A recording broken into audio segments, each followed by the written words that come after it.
기도의 자리에서 하나님의 은혜를 마음껏 누리시고 또 여러분의 삶의 자리가 더 풍성해지시기를 주님의 이름으로 축복합니다. 오늘 본문은 히스기야 왕의 생명이 연장되는 유명한 사건을 기록하고 있습니다. 죽을 병에 앞둔 히스기야가 하나님 앞에 기도하자 하나님께서 그의 삶을 15년 연장해 주셨습니다. 성경에 여러 가지 놀라운 사건들이 있는데 오늘 이 사건도 아주 매우 놀라운 사건 중에 하나지요. 하지만 이 사건, 이 히스기야의 생명이 연장된 이 사건을 통해서 다양한 이견들이 있습니다. 그의 생명이 연장된 것이 그에게 정말 유익한 일이었냐, 또 그렇지 않다, 또 그렇다, 다양한 이견들이 있어요.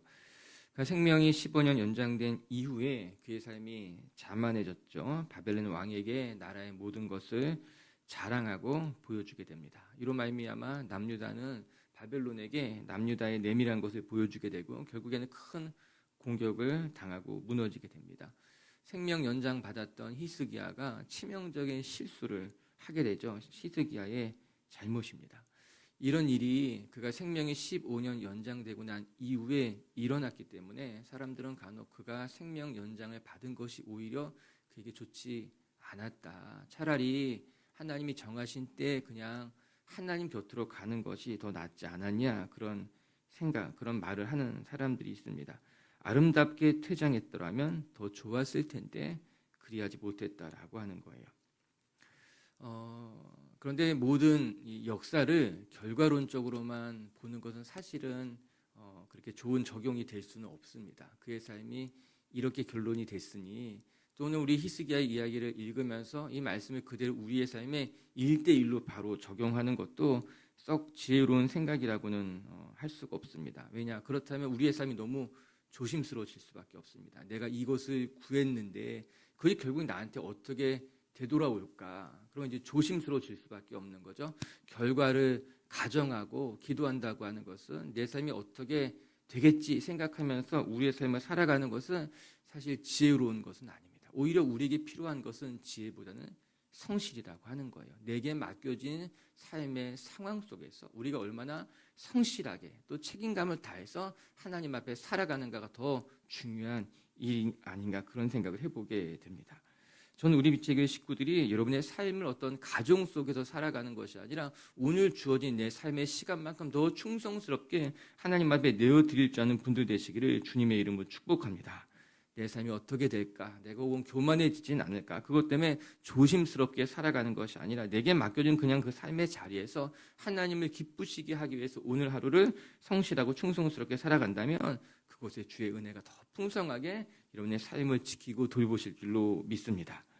오늘 말씀 묵상하면서 히스기야의 이제 생명이 연장되는 사건인데 이것을 긍정적으로 보던 부정적으로 보던 그것은 이제 또 별개의 문제로 또 내일 또 살펴볼 이야기고 그것과는 좀 상관없이 오늘 본문에서만 배울 수 있는 것들이 있어요. 오늘 본문에서만 우리가 발견할 수 있는 영적인 교훈들이 있다라고 하는 겁니다. 오늘 거기에 집중하면서 여러분과 나눠보고 싶은 거예요. 첫 번째는요. 오늘 말씀부터 우리가 배울 수 있는 교훈은 어려운 상황에 놓였을 때에도 하나님만 바라보고 기도할 줄 아는 신앙이 필요하다라고 하는 거예요. 오늘 본문이 아주 중요한 교훈을 줄 수 있어요. 우리 1절과 2절 말씀 한번 다시 읽어볼게요. 시작. 그때에 히스기야가 병들어 죽게 되며 아모스의 아들 선지자 이사야가 그에게 나와서 그에게 이르되 여호와의 말씀이 너는 집에 정리하라. 내가 죽음 살지 아니하게 하셨나이다. 히스기야가 낯을 벽으로 향하고 여호와께 기도하여 이르되 히스기야가 죽을 병에 걸렸어요. 그래서 선지자 이사야가 나와서 내 살 날이 얼마 남지 않았으니 삶을 정리해라, 이렇게 말해줍니다. 히스기야에게 얼마나 청천벽력과 같은 이야기였을까 충분히 상상할 수 있었을 것입니다. 선지자가 와서 내게 좋은 이야기를 해줬으면 좋았을 것인데 내 몸이 나을 것이라고 이야기해 줬으면 더 좋았을 것인데 몸이 아픈데 병들게 되었는데 이제 선지자가 와가지고 내 삶을 정돈해라, 그렇게 이야기한 것이죠. 이에 히스기야가 어떻게 했는가? 낯을 벽으로 향하여 여호와께 이르되 기도하여 이르되 이렇게 이야기하고 있습니다. 히스기야의 기도하는 모습이 예사롭지 않습니다. 낯을 벽을 향하여 기도했다. 흔히 하는 말로 벽면 기도를 한 것이에요. 왜 히스기야가 자신의 낯을 벽을 향하여 기도했을까요? 하나님만 바라보겠다라고 하는 그의 의지일 것입니다. 내 앞에 절망적인 상황이 놓여 있지만 그 절망적인 상황을 바라보지 않고 나 하나님만 바라보겠습니다 하는 마음으로 벽을 향하여 기도했다라고 하는 거죠. 누가 물어봤습니다. 목사님 꼭 눈을 감고 기도해야만 합니까? 물어보더라고요. 자기는 그렇게 기도하고 싶지 않다라고 하는 거예요. 기도 열심히 하는 사람이었을까? 그렇지 않았습니다. 기도 잘 하지 않는 사람인데 그냥 마음에 뭐가 나가지고 그냥 그렇게 물어봤어요. 그분의 상황이 좋지 않았거든요. 어려웠거든요. 기도가 잘 안 되니까 모난 마음으로 그냥 물어본 거예요. 꼭 눈 감고 기도해야 되냐? 나 눈 감고 기도하고 싶지 않다라고 하는 거예요. 그래서 제가 말해줬어요. 기도할 때 눈을 감는 것은 하나님만 바라보겠다고 하는 우리 마음의 표현이에요. 우리 마음의 결단이기도 한 거예요. 그래서 기독교는 아주 오래 전부터 기도할 때 눈을 감고 기도하는 전통이 있었던 겁니다. 눈을 감고 기도하지 않아도 좋아요. 우리는 길을 가면서도 기도할 수 있고 일하면서도 얼마든지 기도할 수 있습니다. 그러나 시간을 정해놓고 정해진 장소로 가서 하나님만 바라보기 위해서 눈을 감고 기도에 전념하는 것은 지금 당신에게 필요한 일일 거예요. 그렇게 제가 이야기해드린 적이 있습니다. 하나님만 바라보라라고 하는 거예요. 여러분 우리가 살아가면서 육의 눈을 닫으면 영의 눈이 떠질 때가 있습니다. 눈에 보이는 수없이 많은 상황들, 눈에 우리의 마음을 번잡하게 하는 그 모든 것을 감아버리게 되면은 새롭게 들리는 주의 음성이 있고 새롭게 보이는 하나님의 계획이 있다라고 하는 것이에요. 오늘 히스기야가 벽면을 향해서 기도하게 됩니다. 절망적인 상황이었습니다. 희망이 하나도 없었습니다. 그래서 그는 벽을 바라보고 하나님 앞에 엎드려 기도하기 시작했다라고 하는 거예요. 전 우리 비치교회 식구들도요, 절망스러울수록 세상의 눈을 딱 감고 하나님 앞에 나아가 하나님만 바라보면서 기도할 수 있는 사람들, 그래서 기도를 통해 주님의 나라를 볼 수 있는 성도님들 되시기를 주님의 이름으로 축복합니다. 여러분 기도는 결단이기도 한 거예요. 기도는 내 마음을 하나님 앞에 온전히 내어드리고 이 시간 이제부터는 온전히 하나님의 뜻대로 살겠다는 결단이기도 하다라고 하는 거예요. 그것이 기도인 것이죠. 그리고 나서 히스기야가 이렇게 기도해요. 3절도 읽어볼게요. 시작. 여호와여 구하오니 내가 진실과 전심으로 주 앞에 행하며 주께서 보시기에 선하게 행한 것을 기억하옵소서 하고 히스기야가 심히 통곡하더라. 히스기야가 심히 통곡하여 기도했다. 이렇게 이야기하고 있어요. 이 말씀 속에 우리가 유심히 바라봐야 될 것은요, 하나님 앞에 그가 기억하옵소서 기도했더라고 하는 거예요. 히스기야 기도의 또 하나의 특징이에요. 히스기야는 벽면을 향해서 하나님만 바라보며 기도했어요. 그리고 두 번째 또 하나의 특징은 히스기야는 하나님 앞에 나를 기억해 주옵소서 그렇게 기도했다라고 하는 것입니다. 하나님, 내가 지금까지 하나님 앞에 살아온 나의 삶을 기억해 주세요. 히스기야는 하나님 앞에 열심히 살아온 사람이에요. 우리가 어제도 살펴봤어요. 그저께도 살펴본 것 아니겠습니까? 그리고 이제 그가 하나님 앞에 기도하기를 내가 하나님 앞에 얼마나 신실했는지, 얼마나 열심히 다했는지 기도했다라고 하는 것입니다. 기억해 주세요. 여러분, 공덕신앙이라고 말을 하지요. 내가 덕을 쌓아서 그 덕의 덕분으로 이제 내가 열심히 수고해서 하나님의 은혜를 구하는 거, 이게 공덕신앙이라고 말을 합니다.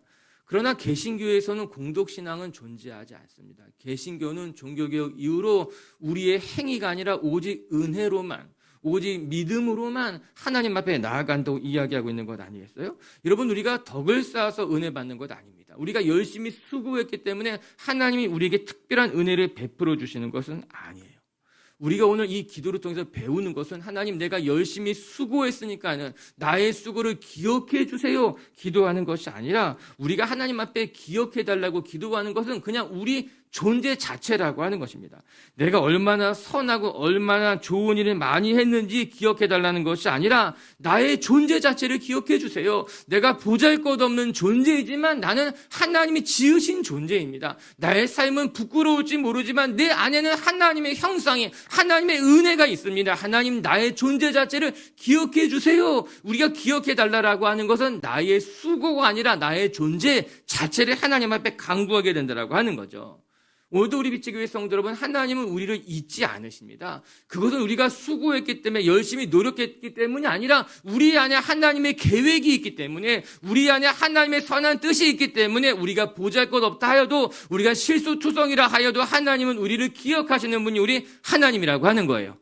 이에 오늘 히스기야가 기도하는 거예요. 하나님, 내가 보잘것없는데 날 좀 기억해 주세요. 기도하고 있죠. 그리고 히스기야가 통곡했다고 말합니다. 자신의 비참한 삶을 하나님 앞에 가지고 나가게 되는 것 아니겠어요? 죽을 수밖에 없는 나의 처지, 나의 형편, 아무도 바랄 수 없는 자신의 이 처지를 가지고 통곡하면서 하나님 앞에 기도했다는 거예요. 할렐루야. 우리가 하나님 앞에 간절히 나아가면 하나님이 우리의 기도를 들으시고 응답하시는 줄로 믿습니다. 우리 4절 말씀도 마저 읽어볼까요? 시작.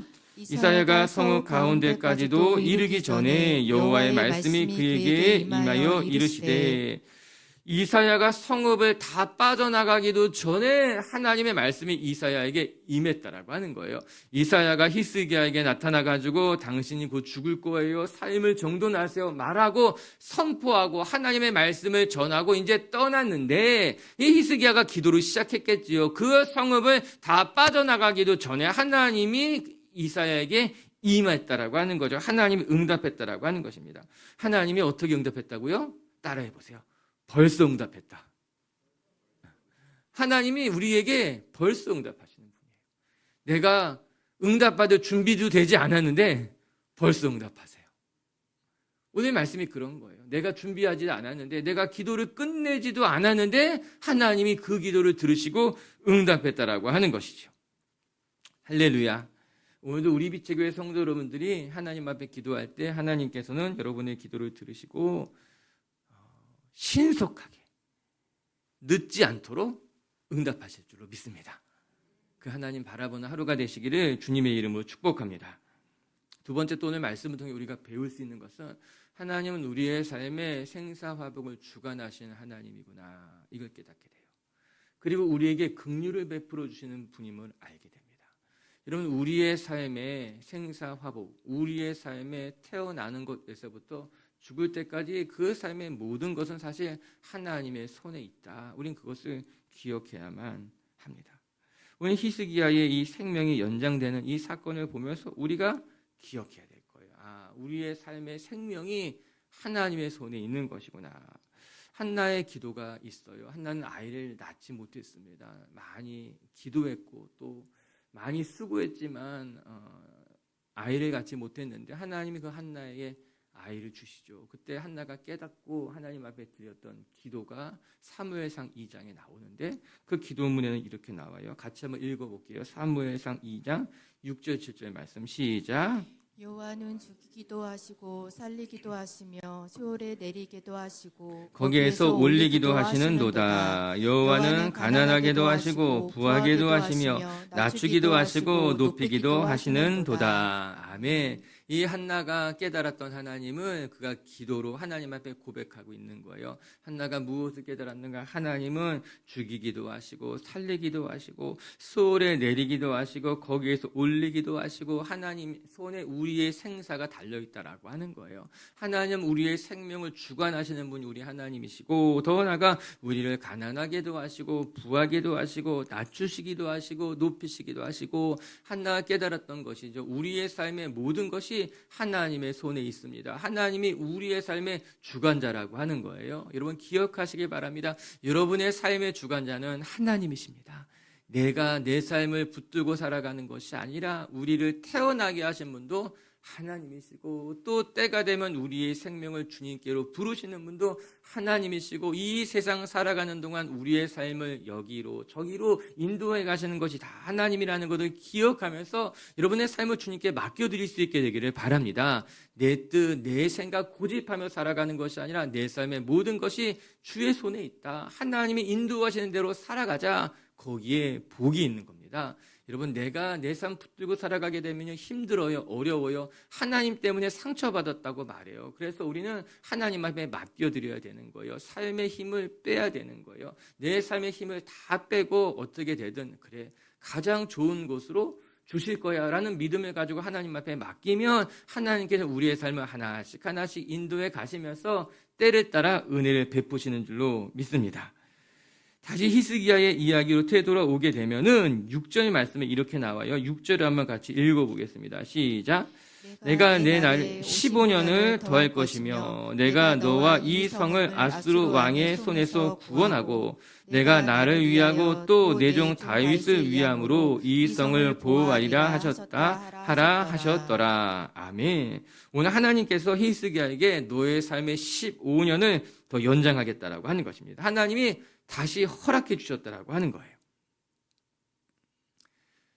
말씀을 보면서 히스기야만 이런 은혜를 누렸을까?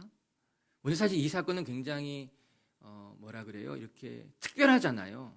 생명이 15년 연장된 거니까 너무 특별한 사건이잖아요. 그래서 기록해 놓은 미라클이죠. 그래서 저는 말씀을 이렇게 묵상하면서 이런 일이 히스기야에게만 있었을까? 전 그렇게 생각하지 않습니다. 내 삶에도 이런 일이 있었을 것 같아요. 있다고 말하면 너무 허세가 될 것 같고. 근데 내 삶에도 이런 일이 있었을 것 같아요.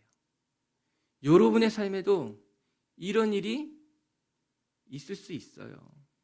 지금까지 살아오면서 하나님이 우리에게 새로운 기회를 주시는 거예요. 우리의 삶이 여기까지지만 아니야. 너에게 다시 한번 기회를 줄게. 너에게 다시 한번 또 삶을 살아갈 수 있는 여정을 줄게. 다만 우리가 그것을 알지 못한 채 은혜를 누리며 여기까지 온 것일 수 있는 거예요. 전 말씀 보면서 어쩌면 나도 이미 벌써 죽었을 건데 벌써 심판 앞에 그냥 이렇게 됐을 건데 하나님이 좀 더 생명을 연장시켜서 여러분도 만나게 하고 또 사역도 하게 하고 그런 것은 아닐까 하는 생각을 하게 됐어요. 우리의 삶의 모든 것이 하나님이 주신 은혜인 줄로 믿습니다. 오늘 하나님께서 우리에게 히스기야와 같은 은혜를 베푸셔서 매일매일 새로운 기회를 주시고 그 기회를 주실 때마다 감사함으로 여러분의 삶을 더 멋지고 아름답게 하나님 앞에 올려드릴 수 있는 분들 되시기를 주님의 이름으로 축복합니다. 결국 우리의 삶의 생사화복을 붙들고 우리의 삶을 주관하는 것은 하나님이십니다. 그 하나님이 우리의 삶의 주관자가 되시니까는 우리는 하나님 앞에 기도해야만 하는 거예요. 말씀을 계속 볼게요. 7절 말씀 시작. 이사야가 이르되 무화과 반죽을 가져오라 하매 무화과를 가져다가 그 상처에 놓으라 나으니라. 그래요. 무리가 그 무화과를 가져다가 이제 상처에 바르니까 나았다라고 하는 것입니다. 아마도 사람들은 히스기야가 걸린 것이 어떤 심한 중한 피부 질환이 아니었을까 그렇게 생각을 하고 그래서 이 무화과 반죽을 이제 가져다가 바르니 나았다라고 하는 것이에요. 여러분, 무화과 반죽이 그 병을 낫게 한 것일까요? 그렇지 않습니다. 하나님이 이사야를 통해서 그 무화과 반죽을 통해서 하나님이 낫게 하신 거죠. 우리는 기억해야만 됩니다. 모세가 지팡이를 들어서 홍해에 뻗으니 그 지팡이가 홍해를 가른 것이 아니라 하나님이 모세를 통해서 그 지팡이를 사용해서 홍해를 가르신 거죠. 하나님께서 우리의 삶을 고치실 때 때로는 의사 선생님의 손길을 통해서 고치시기도 하고 또 때로는 우리의 기도를 들으셔서 고치시기도 하시고 또 때로는 진짜 저절로 나와서 우리의 삶을 영장시킬 때도 있고 그런데 그 뒤에는 다 하나님의 손길이 있다는 것을 기억해야 되는 거죠. 하나님이 낫게 하시고 하나님이 고치시는 것 그것이 하나님의 은혜라고 하는 거예요. 5절 우리가 읽지 않았지만 5절 보게 되면 무엇이라고 나옵니까? 내가 너의 기도를 들었고 내가 내 눈물을 보았다. 성경 그렇게 이야기하고 있어요. 하나님께서 우리에게 말씀하시는 겁니다. 우리가 기도할 때 하나님께서 우리의 기도를 듣고 우리가 애통의 눈물을 흘릴 때에 하나님이 그 모든 것을 보았다라고 하는 거예요. 안타까운 것은 뒤에 보게 되면은 이 히스기야가 하나님 앞에 증표를 구하게 되죠. 마치 기드온이 증표를 구한 것 같이 히스기야도 증표를 구하게 됩니다. 사실 본문을 보면서 좀 아쉬운 장면이기도 합니다. 도마와 같이 내가 보지 않고 만지지 않고 그래 믿음을 가지면 좋을 텐데 오늘 히스기야도 내게 징표를 좀 주십시오. 한편으로는 불안한 히스기야의 마음이 이해가 되지만 그러나 히스기야를 본받아서는 안 되겠다 그런 생각도 해보게 되는 거예요. 우리의 삶에 하나님이 은혜 베푸실 때에 의심하거나 또 그것 때문에 불안해하지 마시고 그냥 믿음으로 딱 받고 아멘 하시고 하나님만 바라보면 하나님이 우리의 삶을 치유하시기도 하시고 우리의 생사화복을 아름답게 주관하기도 하시고 더 여러분의 삶을 멋지게 이끌어 가실 것을 기억하시는 하루가 되시기를 주의 이름으로 축복합니다. 말씀을 정돈합시다. 우리 말씀 정돈하기 앞서서 1절 말씀만 한번 같이 읽어볼까요? 1절 말씀 시작. 그때 히스기야가 병들어 죽게 되매 아모스의 아들 선지자 이사야가 그에게 나와서 그에게 이르되 여호와의 말씀이 너는 집을 정리하라. 여기까지. 네. 너는 집을 정리하라. 저는 오늘 이 말씀이 제일 많이 남았어요. 하나님이 이사야에게 너는 집을 정리해라. 하나님께서 우리에게 이렇게 말씀하시는 것 같아요. 죽을 때가 되다는 이야기가 아니라 너 오늘 하루의 삶을 마무리하며 너의 삶을 잘 정돈해라. 우리는 우리의 삶을 잘 정돈할 필요들이 있습니다. 나도 모르게 높아진 마음, 나도 모르게 싸나워진 마음들, 나도 모르게 섭섭해지고 또 나도 모르게 누군가를 상처 주고 우린 이런 우리의 마음, 상황, 이런 내 어떤 존재의 쓰레기들 이런 것들 우리는 매일매일 정돈하며 살아가는 거죠. 하나님이 그렇게 말씀하시는 것 같더라고요. 정훈아, 너도 너의 삶을 정돈해라. 하나님이 부르시면 언제든지 갈 수 있도록 그것이 선교지가 되었던 아니면 어디 다른 곳이 되었던 아니면 진짜 하나님 앞을 하나님이 부르시는 게 되었던 언제든지 하나님이 부르시면 갈 수 있게 정돈해라 이러는 것 같더라고요. 오늘도 우리 미치그 식구들이 그렇게 여러분의 마음도 여러분의 주변도 매일 정돈하고 정리하며 주님 앞에 살아갈 줄 아는 비치그의 가족들이 되시기를 주님의 이름으로 축복합니다. 첫 번째, 오늘 말씀처럼 우리는 어려운 상황 속에서도 기도할 줄 아는 성도가 되는 것. 하나님 아버지 앞에 엎드려서 주만 바라보겠습니다. 기도할 줄 아는 건 그게 성도들의 기도라고 하는 거죠. 오늘도 우리 비치교회 식구들이 그렇게 벽면 기도하지 않더라도 하나님만 바라보며 세상의 눈을 꼭 감고 주 앞에 나아가는 성도님들 되시기를 주님의 이름으로 축복합니다. 그리고 두 번째, 우리 하나님은 우리의 생사화복을 주관하시는 분이시고 또 우리에게 긍휼을 베풀어 주시는 분이라는 것을 기억하면서 주님께 여러분의 삶을 내어드릴 줄 아는 아름다운 성도님들 되시기를 주의 이름으로 축복합니다. 같이 함께 기도합시다.